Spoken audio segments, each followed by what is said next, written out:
આગામી 27મી ફેબ્રુઆરીથી 17મી માર્ચ સુધી ગુજરાત માધ્યમિક અને ઉચ્ચતર માધ્યમિક શિક્ષણ બોર્ડની ધોરણ 10 અને 12ની પરીક્ષાઓ શરૂ થઈ રહી છે। 49,849 વિદ્યાર્થીઓ છે, તેઓને આગામી પરીક્ષા માટે હું ખૂબ શુભેચ્છા પાઠવું છું। આપણે વલસાડ જિલ્લો સાથે સાથે દમણ અને દાદરાનગર હવેલીના પણ કેન્દ્રો છે।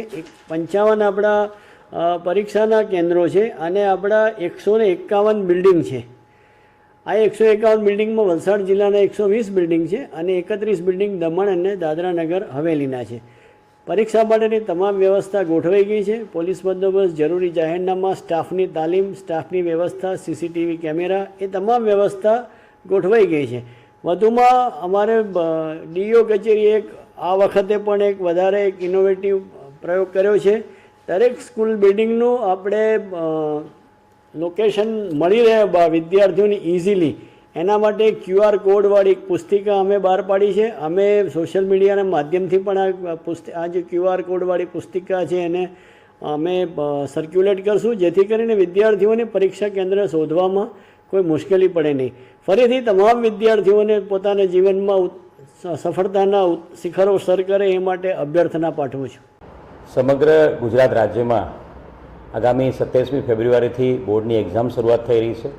ધોરણ 10 અને ધોરણ 12 સામાન્ય પ્રવાહ, વિજ્ઞાન પ્રવાહ તમામની એક્ઝામો 27મી ફેબ્રુઆરીથી શરૂ થઈ રહી છે।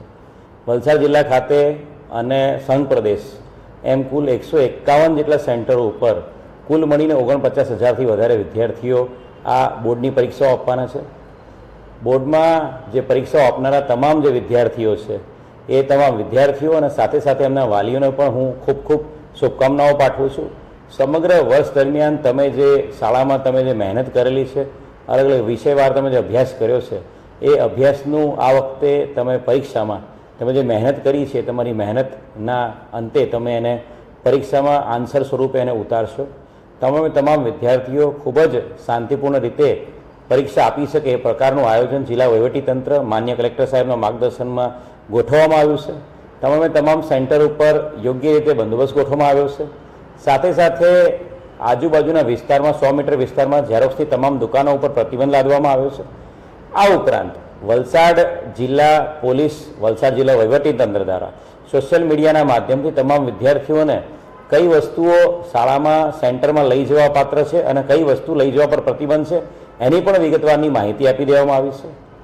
વિસ્તારમાં સમગ્ર વલસાડ જિલ્લામાં કોઈપણ વિદ્યાર્થીને જો કોઈપણ જગ્યાએથી જે સેન્ટર છે એક્ઝામનું એમાં જવામાં અગવડ પડે તો વલસાડ જિલ્લા પોલીસ તરફથી 100 નંબર પર ફોન કરીને સેન્ટર પર પહોંચાડવાની વ્યવસ્થા પણ કરવામાં આવી છે।